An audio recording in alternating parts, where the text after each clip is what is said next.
우리 말씀 마태복음 4장 18절에서부터 22절까지 말씀. 마태복음 4장 18절에서 22절까지 말씀.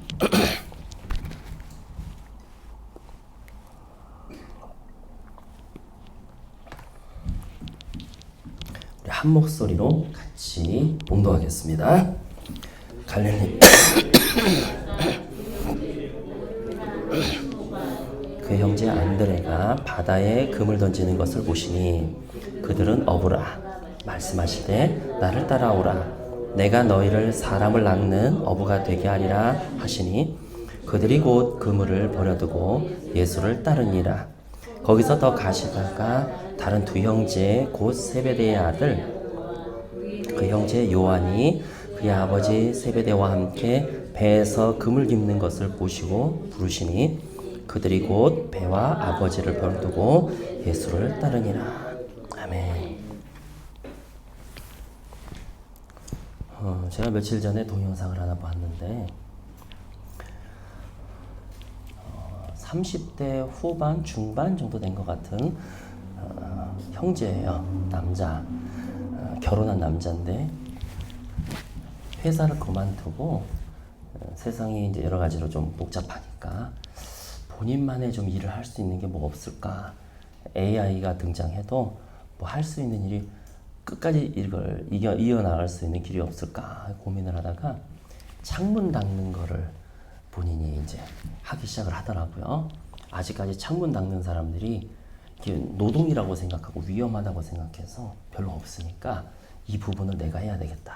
또 이 부분은 또 뭐 AI가 한다고 되는 것도 아니고 로봇 값이 더 들잖아요. 로봇 보고 닦으라 그러겠다 생각하고 연구를 하고, 근데 의외로 창문 닦는 것이 어렵지 않더라는 거예요. 연구를 했더니.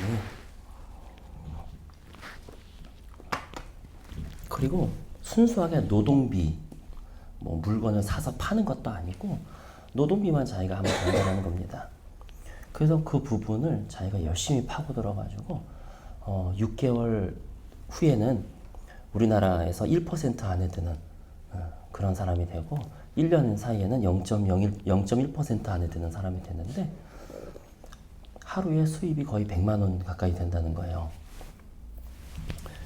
100만 원 가까이 됐나? 정확하게 기억은 안 나니까 이게 윈도우 닦는 게 값이 싸지는 않잖아요. 근데 벌써 이제 그 방송이 나갈 쯤에는 이제 사람들이 다 벌써 달라붙었겠죠. 네, 그런 부분들이 있긴 하지만 그러면서 이제 요새 이제 청년들이 여러 가지 방면으로 찾아보면은 기회들이 많다 하고 이제 청년들을 독려하는 그런 방송이었는데 거기서 아내분은 뭐 하십니까? 라고 이렇게 물어봤더니 아내가 신병에 걸렸다는 거예요. 그러니까 나도 뭐 신병이 뭐야?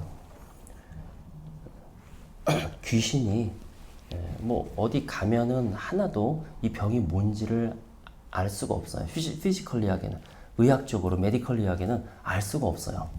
다 정상이에요. 근데 이 사람은 시름시름 아픈 거죠. 그걸 이제 옛날에는 이유 없이 시름시름 아프고 그러다가 결국은 무당이 되는 거, 이런 걸 이제 신병 들렸다 이렇게 얘기를 하는데 자기 아내가 무당이라는 거예요. 저는 이제 뭐 그 사람이 뭐 했다라는 부분보다도 이제 그 부분이 저는 더 눈에 들어오는 거예요.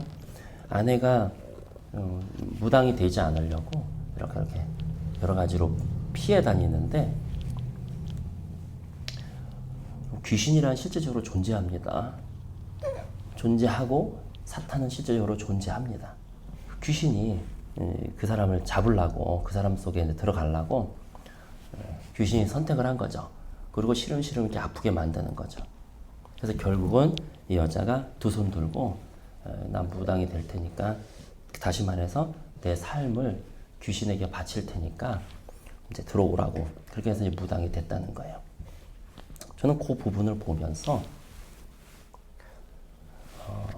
하나님의 음성인지 아니면 내 음성인지는 모르겠지만 저 귀신을 위해서, 사탄을 위해서 자기 삶을 바치고 자기의 전 인생을 바치는 사람들이 많은데 우리 주님을 위해서 자신의 삶을 바치는 사람은 몇 명이나 될까? 만약에 하나님을 위해서 자신의 삶을 드리고 삶을 바치는 사람들이 조금이라도 된다면은 이 세상은 이렇게 가지 않을 텐데, 그런 생각을 해보게 되었습니다. 예전에 다큐를 하나 본 적이 있어요. 제가 본 게 아니라 본 사람. 제가 이제 옛날에 THM 할 때 교수님이 하신 얘기였는데, 자기가 다큐를 봤는데 한국 무당에 대해서 조사하는 다큐였던 거예요.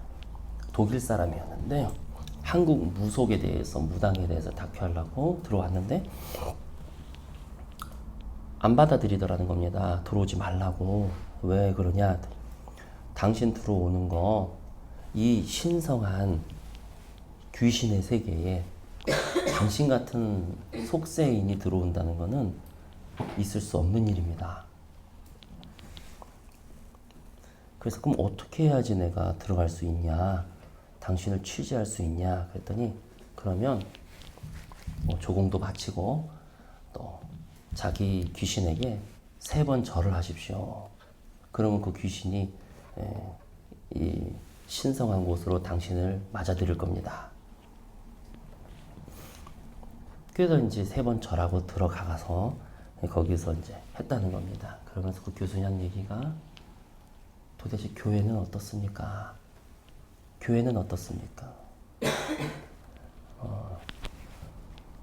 단순하게 그 질문 하나예요. 그리고 여러분의 예배 생활은 어떻습니까?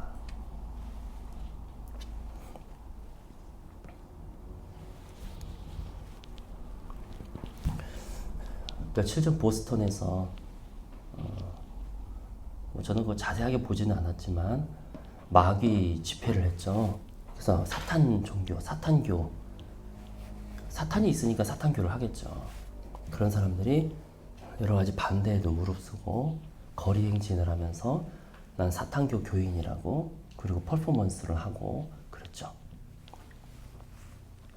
과연 우리 그리스도인들은 그 사탄, 하나님의 일개 졸개밖에 안 되는 귀신들, 사탄, 그것들을 위해서도, 그놈들을 위해서도 자기 목숨을 바치고 삶을 걸고 그렇게 신성시하면서 그걸 떠받드는데, 만군의 주이시오, 모든 신들의 신이신 하나님을 우리는 어떻게 대하고 있는가 하는 것입니다. 예수님을 따라간다는 것이 무엇인가?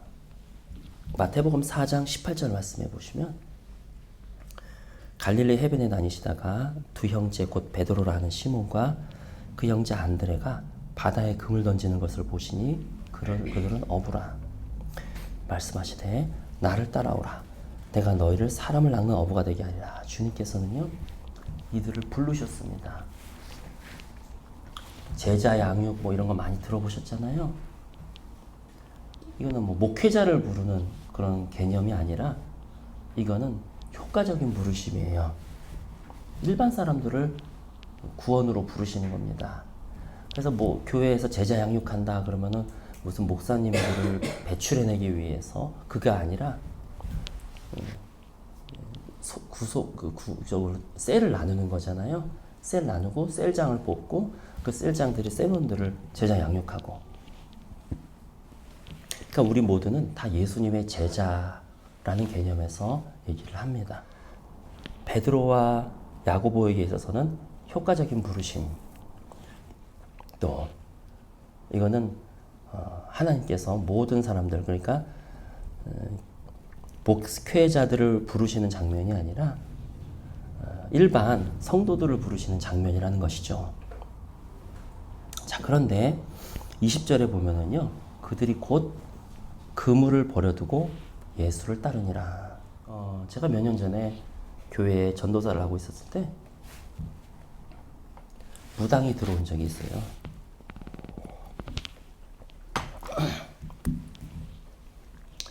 무당에게 딱 들어오는데, 저는 처음에 이제 무당이라고 생각을 못 했거든요. 제가 영이 둔해가지고. 근데 딱 들어오는데 현기증을 조금 느끼더라고요, 문턱에서.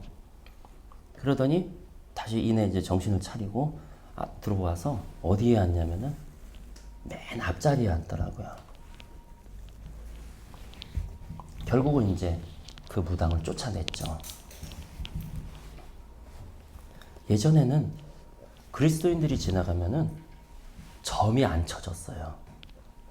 그리스도인들이 지나가면 막 굿을 하다가도 야 이거 굿이 안 된다.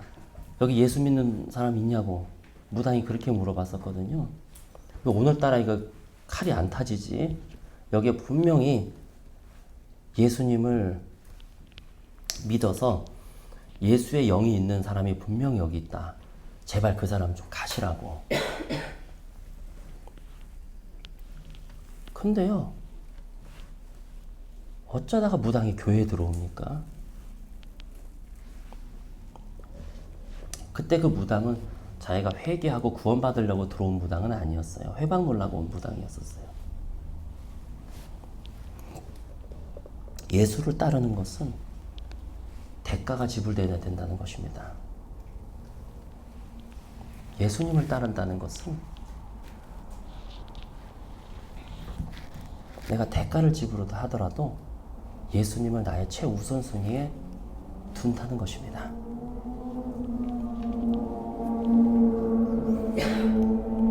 20절에 보시면은요, 그물을 버려두고 예수를 따르니라. 그물이라고 하는 것은 이때 베드로는 할 수 있는 일이 물고기 잡는 것밖에 없었어요. 글을 배운 것도 아니고 말재주가 좋은 것도 아니고 베드로가 할 수 있는 일은 유일하게 물고기 잡는 거. 근데 이 물고기 잡는 그물을 버려두고 갔다는 얘기는 이제 효과적인 부르심이 있을 때, 이 주님께서 우리를 부르실 때에, 구원으로 부르실 때에 우리의 우선순위가 바뀐다는 것입니다. 그물을 버렸다, 버리지 않았다, 이게 중요한 게 아니라 이제는 내 먹고 사는 게 중요한 게 아니고 예수님을 따라가는 데가 더 중요하다는 얘기죠. 그래서 우리 주님께서도 무엇을 먹을까 염려하지 말아라. 무엇을 입을까 염려하지 말아라. 내가 이미 너희를 다 계획해 놨어. 결국은 믿음이 있는 자가 예수님을 따르는 것입니다. 그 말씀을 믿고 그래 내가 무엇을 먹을까 무엇을 입을까 그래서 그물을 던져 놓고 던질 수 있는 자가 예수를 따를 수 있는 것입니다. 그 믿음이 바로 구원받는 믿음이요, 그 믿음이 행함 있는 믿음이요, 실제 믿음인 것입니다. 여기서 여러분 생업을 다 포기하십시오, 그 얘기를 하는 것이 아닙니다. 어떤 사람은 뭐 정치가로 주님께서 부르심을 받았고, 어떤 사람은 저같이 목회자로 부르심을 받았고, 어떤 사람은 자영업으로 부르심을 받았을 것입니다. 그것들을 다 내뺏겨두고 우리 모두가 다 사역자가 됩시다, 그런 뜻이 아니라 우리의 우선순위가 명확해져야 된다는 것입니다. 근데 거기서 명확한 거는요, 주님께서 약속을 해주셨기 때문에 무엇을 먹을까 염려하지 말아라. 그거 염려하느라 말씀 못 보고 있잖니. 무엇을 입을까 염려하지 말아라. 너 그것 때문에 예배 때 생각이 흐트러지잖아. 그러니까 하나님 앞에 먹을 거 입을 거 마실 거 그냥 맡겨버리고 너는 그런 걱정 염려하지 말고 하나님을 찬양하고 주님께 올려드리고 주님의 말씀을 듣고 주님 말씀을 읽고 기도하는 데에 너의 우선순위를 드려. 일을 하지 말란 얘기가 아니라 주님이 다 보장해 두셨으니까 너는 믿음을 가지라는 얘기죠. 믿음을 가져라. 결국 우리는 왜 주님을 못 따라가냐면은 믿음이 없어서 못 따라가요. 자, 21절에 보시면 거기서 더 가시다가 그 세베대의 아들 야고보와 그의 형제 요한이 그의 아버지 세베대와 함께 배에서 금을 깁는 것을 보시고 부르시니 그들이 곧 배와 아버지를 버려두고 예수를 따르니라.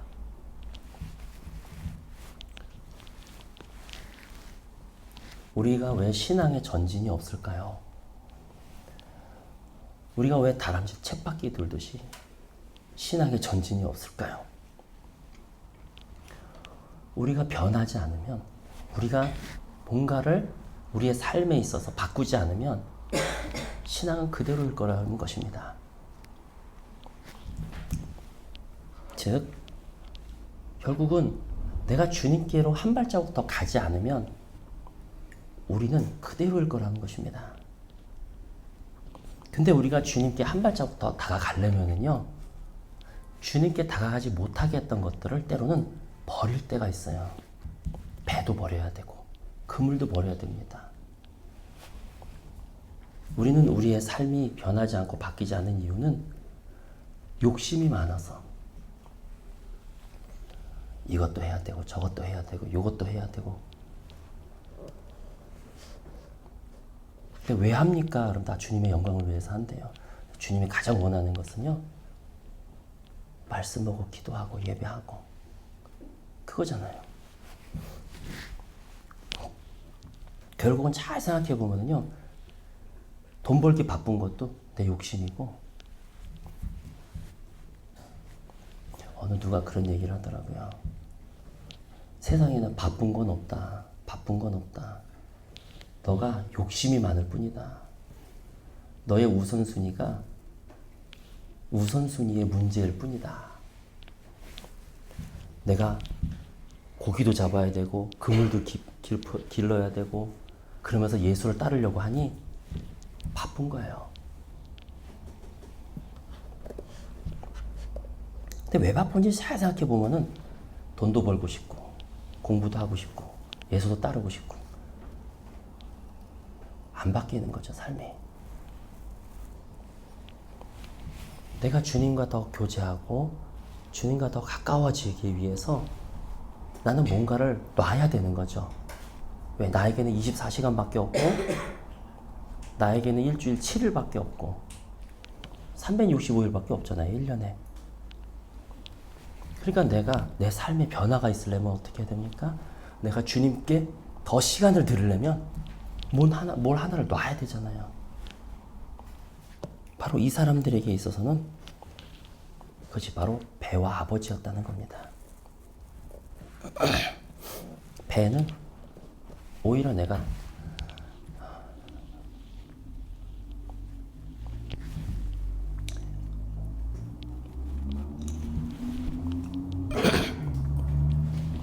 배를 가지고 있다는 것은 뭡니까? 옛날에 그 배수진이라고 있잖아요. 누구 사람 이름 같지만 뒤에 전쟁 벌일 때에 뒤에 강을 끼고 못 건너가게 진을 딱 치지 않습니까? 그리고 앞에는 적군이 막 쳐들어오죠. 그러면 이제 이 사람은 더 이상 뒤로 물러설 데가 없는 거죠. 뒤로 후퇴조차가 불가능한 거죠. 뒤에 강이 있으니까. 그러니까 어떡합니까? 죽자 살자, 그냥 죽기 살기로 너 죽고 나 죽자 하고 적군을 향해서 싸울 수밖에 없는 겁니다. 후퇴라는 게 없기 때문에. 여기서 베드로, 요한, 야고보가 배를 버렸다는 건 무엇입니까? 많은 사람들이 왜 바쁘냐 하면은 배를 안 놔요. 그래서 언제든지 예수님을 따라가다가 아닌 것 같으면 그냥 내 일을 하면 되는 거예요. 보조 장치를 자꾸 만들어요.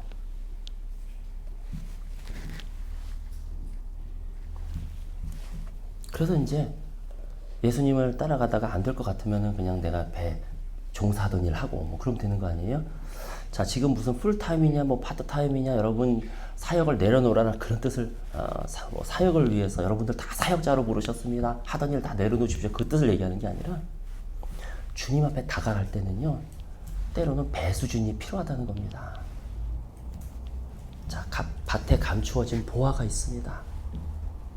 저 보화를 가지려면은요, 자기 재산을 팔아서 저 보화를 사는 것처럼. 그 뜻은 뭐예요? 저게 가장 값지다는 것을 알고 있는 거죠. 우리 주님께서는 너가 정말로 구원이 저 밭에 감추어진 보화니 우리가 그 구원을 위해서 우리가 주님과의 교제를 위해서 내려놓는 것을 보시고 그 값어치를 평가하실 수 있단 말이죠. 너는 아직 배랑 바꿀 수가 없구나. 너는 아직 저 돈과 영생을 바꿀 수가 없구나. 너는 네 명예와 바꿀 수가 없구나. 그래서 말씀의 결론을 맺겠습니다. 우리 주님께서는요, 말씀하셨어요. 무엇을 먹을까? 염려하지 말아라. 무엇을 마실까? 염려하지 마라. 내가 너네들을 부른 것은 먹을 거 염려하도록 하기 위해서 부른 게 아니야. 괜찮아. 뭐 염려한다고 해서 뭐 믿음이 없다 뭐 이런 뜻을 얘기하는 게 아니라 염려할 필요 없어. 이미 내가 너 먹을 거, 입을 거, 마실 거 다 마련해 놨다니까. 그러니까 너는 내 말을 믿어라. 내 말을 믿어라. 믿고 때로는 금을 내려두고 너는 이 귀한 하나님의 영생을 너는 찾아. 일하지 말라 그런 뜻이 아니에요. 너가 하나님에게 더 가까이 가기 위해서 네가 내려놓아야 될 게 뭐니? 내려놔봐. 걱정하지 마. 내가 먹을 거 입을 거 다 책임져 줬다니까. 내려놔. 일하지 말란 얘기가 아니에요. 우리의 삶이 변화가 있으려면은 우리에게는 24시간이라고 하는 시간밖에 안 주어졌기 때문에 내가 성경 1시간을 읽으려면 뭔가 어디서 1시간을 내려놔야 되는 거잖아요. 그거를 얘기하는 겁니다. 잠을 줄이는 거는 그건 아닌 것 같고, 제가 아파 보니까 잠을 줄이는 건 아니에요. 잠은 최소 7시간은 주무셔요. 잠을 줄이는 게 아니라 그 욕심의 산물이죠. 그렇죠? 잠 줄여가지고 막 이것도 잡으려고 저것도 잡으려고 그러고. 그게 아니라 하나님 앞에 맡기는 믿음과 내 욕심을 내려놓고 하나님께 맡기는 믿음과 또 하나님을 더 알기 위해서 내가 이거를 놓고 이거를 잡는 거죠. 왜? 주님께서는 우리를 부르셨으니까, 책임져 주시니까 그러한 믿음이 우리 안에 임하시는 저와 여러분 되시기를 축원합니다. 우리 같이 기도하기를 원하는데요. 우리 저기 찬양 음악 좀 넣어주세요. 우리 같이 이 시간에 기도하려고 그러는데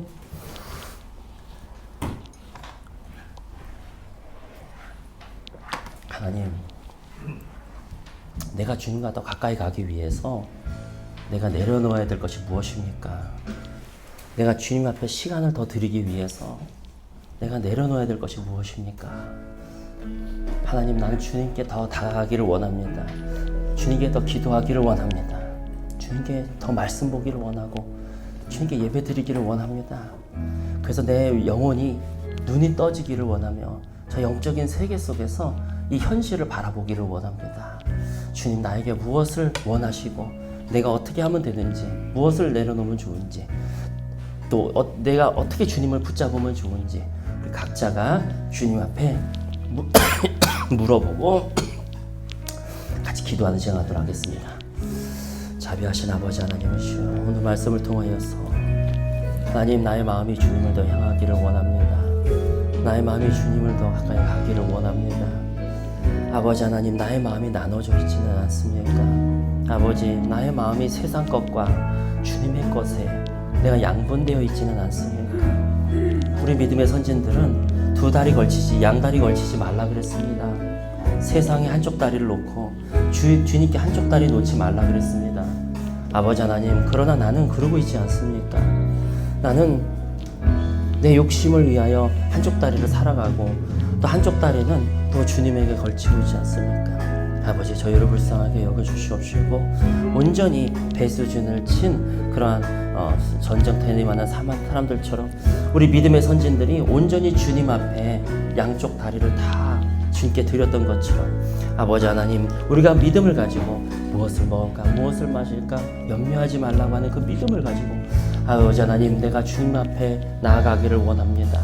주님께 걸어가기를 원합니다. 주님께 나의 시간을 드리기를 원합니다. 주님을 더 알아가는 데에 주님의 말씀을 읽고 주님의 말씀을 듣고 주님을 더 알아가는 데에 나의 시간을 소중하게 쓰기를 원합니다. 주님과 교제하는 데에 아버지 하나님, 나의 쓰기를 원합니다. 저 귀신들을 위해서, 저 사탄들을 위해서 자신의 생명과 자신의 삶을 드리는 사람들이 많은데 아버지 하나님, 주님을 위하여서 나의 삶을 드리고 주님이 뭘 원하시는지를 아버지 하나님 알면서 주님께 삶을 드릴 수 있는 자들이 주님 일어나게 하여 주시옵시고, 저도 주님 앞에 내 삶을 드리기를 원하오니 아버지 하나님, 우리의 눈을 열어주시고 우리에게 은혜 베풀어 주셔서 우리가 무엇을 해야 되며 어떻게 해야 되는지를 주님 말씀하시고 주님 인도하여 주시옵소서. 우리 성도들 한 사람 한 사람 주님께서 인도하시고 함께 하실 것을 믿습니다. 주님 인도하실 것을 믿습니다.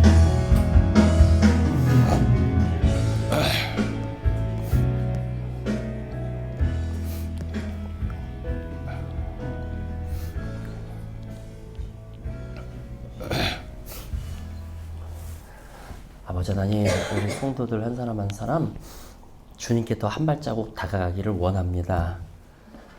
영적인 눈이 실제로 열려서 이 현실 세계를 지배하고 있는 영의 세계를 감지하고 보고 들을 수 있도록 아버지 하나님, 우리 성도들 더욱더 주님 앞에 다가가게 하기를 원합니다.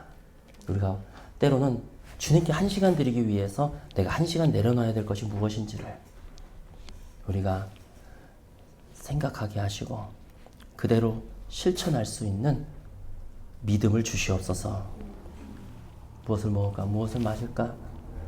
그런 것으로부터 우리 주님께서 우리를 지켜주시고 인도하여 주신다고 하는 또한 믿음이 생길 수 있도록 저 우리 성도들을 축복하여 주시옵소서. 아버지 하나님, 그래서 우리 찬양마을교회 모든 성도들이 올해는 하나님께 더 한 발자국 다가가서 작년과 다른 한 해의 축복이, 영적인 축복이 임하게 하여 주시옵소서. 감사와 찬양을 드리며 예수님의 이름으로 기도드리옵나이다. 아멘.